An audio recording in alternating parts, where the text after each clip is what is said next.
Okay, I have one full day of sewing, so let's do it.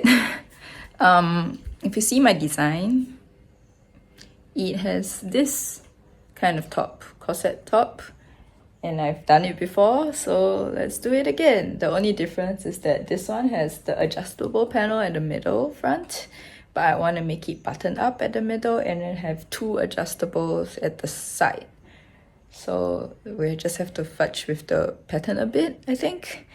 And then I bought thick white fabric because I kind of want it structured.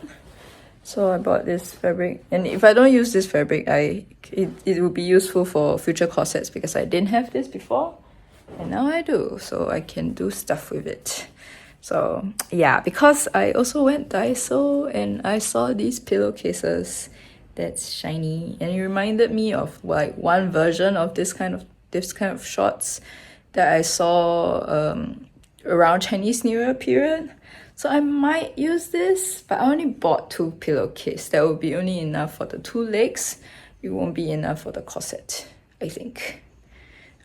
So I do not know, because also if I use this, it'd be great for stage, but it won't be great for casual wear. But as the last video established, it's not very versatile in my wardrobe. But I feel like it might be, I don't know. But if it's with this fabric, it might not be anymore. So yeah, I'm in my head it's not solidified, so I don't know if I'll use this yet. But at least for the corset, I would still need a base layer, so like interfacing or something, so I can start on it now, is what's in my head right now. Well, I think this is a pattern that is worth putting or transferring to a thicker fabric so it lasts longer. What's this? A refresher is that this pattern was transferred from a fast fashion belt that I had, that it was heavily modified, so then it became this because it was ill-fitting before, so I made it a little bit better fitting, and then I made my top there with this pattern. This is the pattern without seam allowance. It is probably not the best pattern in the world, but you could try and pattern this yourself. So that's the, like, where you want your corset to start, the length. Here you just have to eat into like your waist measurements or the slight reduction, or like just whatever your waist, smallest part of your waist is. And then this one curved back out, I think. That's what I did. It curves back out and I made a curve to, this will be above your hip bone, so it doesn't constrain there. And then there's a pattern. This is like almost just a rectangle. And then the style line is like how much lower you want it to be or what. Yeah. And then this pattern that I've made has no seam allowance in the pattern. No extra length for zippers, so when I decide where I want to put the zipper, then I'll have to add extra length there. And then there's an existing gapping. That's what I'm trying to note for myself, because that in the middle has a little panel that goes at the front, so that for the lacing gap, you know, that modesty panel for the lacing gap. So there is a gap in this pattern, and it's at the front right now, which then I would want to adjust to be at the sides. That's my plan. And then yeah, I feel like that's just gap for one gap. So when I cut my pattern, I wouldn't like add seam allowance to it, and then that would be my lacing gap on both sides. I think that's enough, right? That is my plan.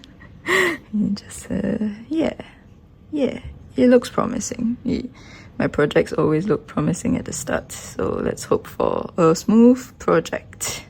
For the side panel, I'm just literally gonna cut this, and then this is for the side back and this is for the side front, and then I'll be lacing up in here. And then for the front, what I need to do is that I need to extend this a little bit so that I can have buttons, overlapping buttons at the front. I just literally have to extend the pattern so the button sits nicely, and that part will overlap. And ta-da! That's the buttonhole placement. Oh, because this is the center line, so I do still want that dip of V, so yeah, that's why I cut this in an angle, so it retains the V. It looks like my final decision is shiny pants. Oh, okay, so now it's the evening and I only finished the back panel, and then yeah, the front panels are still just the back side, and the crushed velvet is still in pieces. Yeah, slow process, but normal process. I probably can do one more, maybe, or I'll sew those up. Yeah, if you ask me why I've completely finished my my belt instead of putting pins like in between the seams so I can hide raw edges, it's the same thing as the skirt over there, is that if I want to make the side panel adjustable, I cannot actually put the raw edges in between these seams. Yeah, the skirt itself is also sewn onto another thing that is sewn onto the skirt and then top stitched on, so that's how it's stuck on. It's top stitched onto the skirt, but the way that I applied it on was to actually apply it onto a toe tape first before applying the toe tape to the thing. And then here's the adjustable panel, so it's attached to the adjustable panel instead of attached to the front. So here is completely open so that you can actually tighten, and you will scrunch the panel, and you will tighten the skirt without actually yeah, this is a thing. Distraction, I just got some really expensive shit. Wonder what I spend my money on. I also a crochet shop just like popped up near my house, and then yeah, I bought this thing. This thing is one for $15. That means I spent like $75 for 5 of these, but it really reminds me of a Sweet Rhythm. That's why I bought them. So now just let me just make it into a Sweet Rhythm, and then I'll add it to my little crochet collection over there. I can't crochet, I don't have the patience, but I appreciate people who do. Apparently because this is even more impressive than crochet because it's so much thinner, so it's even harder. So kudos to the person who made it. But okay, but when I first saw this, I was like, Sweet William, $75? Sure. Yeah, let's make it into a Sweet William. So Sweet William stems have kind of like nubs, so that's what I'm trying to look like here.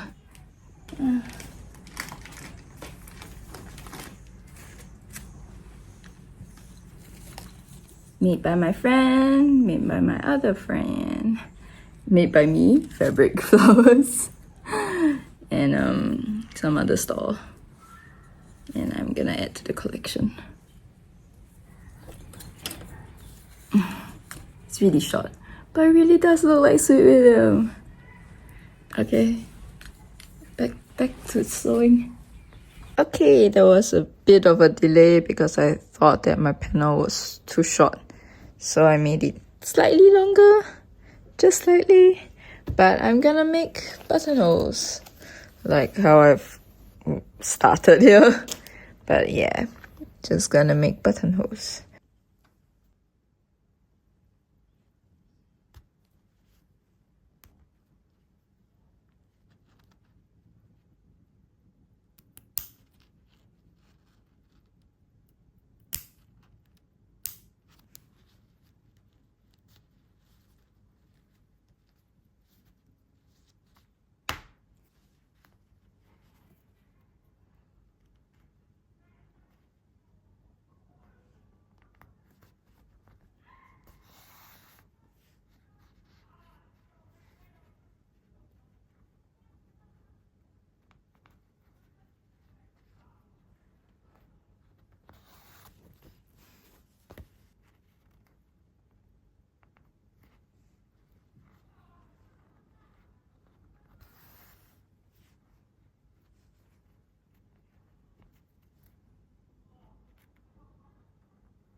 Ha! What do you think about silver? It looks nice. But that is not silver and this is silver, so I don't know. Silver side or black side? And of course I'm gonna add the panel, and now it's not very evenly laced, but it's successful. Both sides has gaps, means I'm a-okay.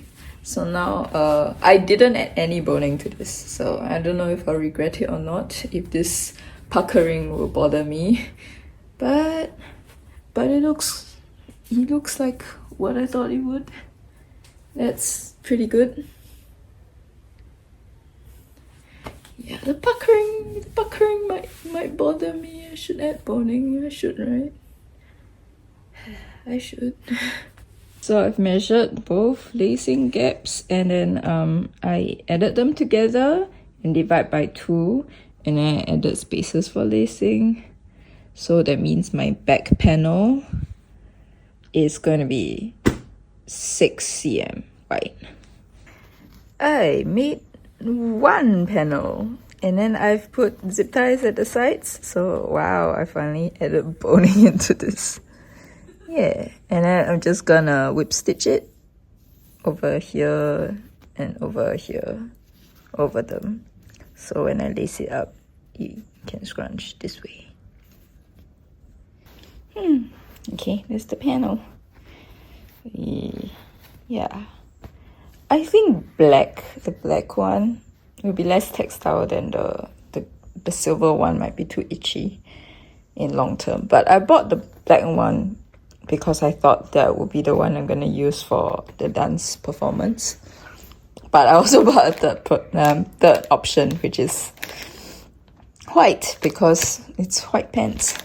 So yeah, maybe I'll use this in the final. The belt, fully finished belt, is done. I could stop here and make the pants a separate piece, but I wouldn't. But since I have a fully functioning piece of belt, I shall dress up. I have a white dress. This might look really nice on it. The dress.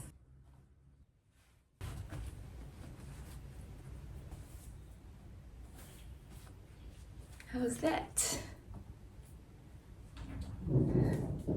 Haha. Okay. Yeah.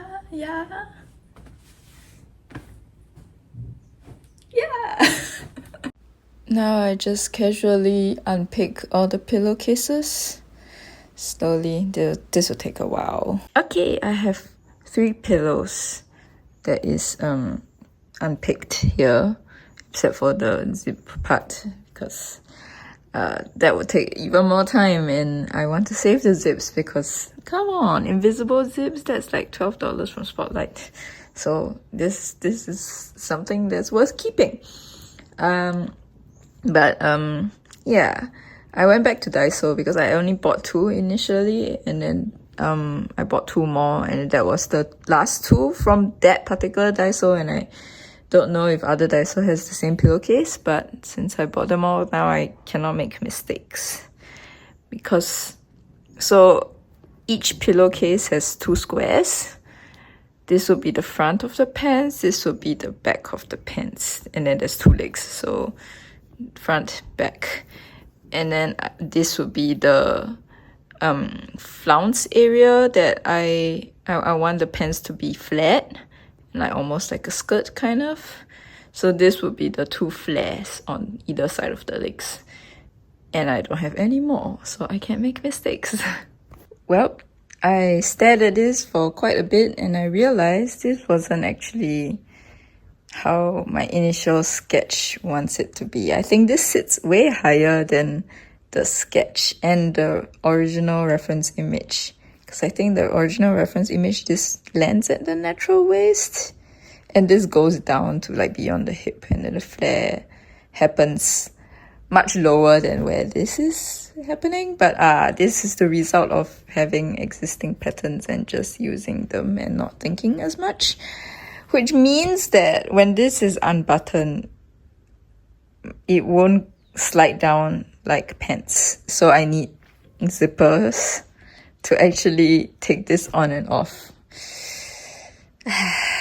Yeah, lucky the pillowcase comes with invisible zippers, but it's too long. I have invisible zipper that is shorter, so I'm gonna use this, but it wasn't in my plans. It wasn't in my plans. I don't know if I would like a high-waisted thing a little bit better though than my plan, but this wasn't in my plan. Yeah, it might be a blessing in disguise. This might fit my figure a little bit better because, you know, who knows? Don't know. I'm glad this skirt panel pattern that I drafted before fits snugly in between this, so I guess this will be the flat panel. I can't say the same thing about the pants pattern that I drafted before. I mean, they're wearable, but I don't know if I like them enough to repeat the pattern. So I'm gonna trace these shorts and see how that goes. I realized that the fly is flying differently from my pants, my belt, so when I make it, I probably need to reverse the fly direction, which is gonna be hard. And this makes me think if I actually can put pockets in these pants, because I initially think that I can't anymore. So, I don't know. Up in the airs. Maybe not. Maybe you just complicate the project. Okay, you probably can go to a more professional YouTuber for this, but I am just running this to show you how I solve a problem. My weird way of solving problems. So I was tracing the back. When the back doesn't lay flat, like the seam is here, very far off from, like, when I lay this flat, I cannot trace the whole piece. So my solution is to have a crease line and put safety pins on the crease line so I know where the line is. So I'm gonna trace this first, and then I'm gonna align the rest of it when tracing. So I'm just tracing it for the shape. Most importantly is the crotch shape that I kind of want. So the thing I had planned for these pants is that there will be an additional panel that makes them flare. So I need to make space for the additional panel, right?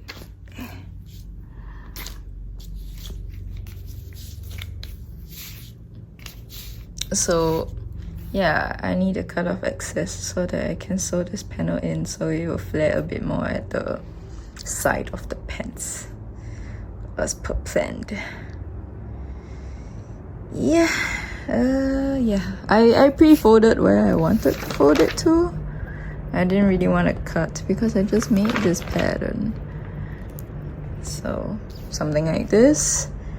And then I think this doesn't fit fully onto the pillowcase, and maybe that's why there's always a piecing piece at the waist. So that's the thing that I'm supposed to cut and give seam allowance, so I can do a piecing at the waist, because your butt needs more fabric than the front. I'm calling it quits for tonight. And what I've sewn up is the back panels, 1, 2, and I've sewn 1 flounce at one side. So tomorrow I'll sew the other flounce, and I'll cut up the front. I didn't want to think about fly a little bit late in the day because I know I'm gonna make a lot of mistakes. The finishing I decided to do is those kind of external felling. So I sewed them up wrong sides together, and then I cut up one of the edge, and then I fold the other edge down and stitched it on top. I think I used whip stitches. This is the kind of stitches you see on jeans. Yeah, this kind. But theirs is machine sewn and top stitched on, so there's a lip. And mine is whip stitched on, so there is no lip. That's the slight difference. Yeah. It looks like it's going smoothly. I cannot imagine if this was a mistake, what would happen. The thing is that the bottom is not aligned, even though I thought I aligned them when I made the pattern, but it is not aligned, but I can always cut them down later, and I haven't decided how long I want them to be anyway, so that's fine. But yeah, if this doesn't fit when I actually try it on, I'll be so sad. Okay, it's a new day, so let's tackle this.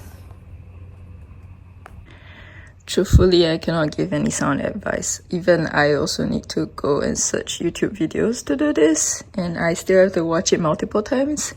I still don't fully understand. Every time I do it right, it's a mystery to me. Oh wait. But at least when you draft the pants like this, you just have to add a fly shape, I guess, and then a separate piece for fly. That's all I'm gonna say. This one is folded into half, and then apparently you sew it together, and then they say you can serge it too. So what I'm gonna do is I'm gonna do blanket stitch. Hand sewn serge edge, blanket stitch. Since I want to do external seams, and then I don't know how to, the instruction doesn't tell me how, I'm only gonna base the top. I'm not gonna stitch anything down, just basting the top, because I want to stitch this with the external stitch. So yeah, that's what I'm gonna do now. I did the dang thing! I'll link the tutorial I always follow to do this, but it's very confusing. I have to watch step by step also. But it's done! It's the same direction also as this. So after I sew this onto the rest of the pants, and sew the rest of the pants, I just have to follow this straight line that I guided on, and I just have to stitch it on.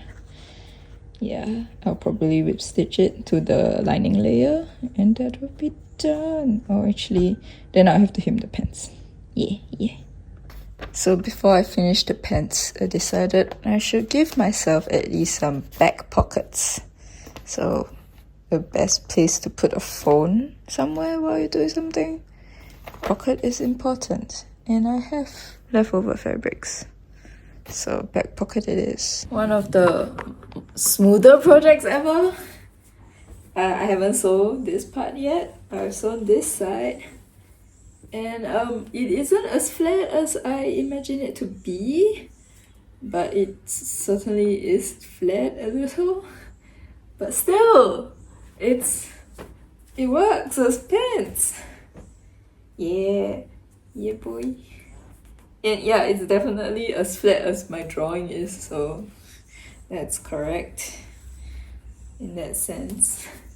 And I have a pocket. Yay!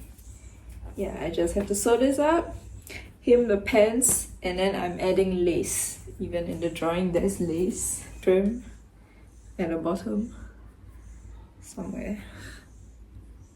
Yeah. I'm just glad it's working. That's like 4 sofa pillow cases and a bit of lining fabric, and you can make this.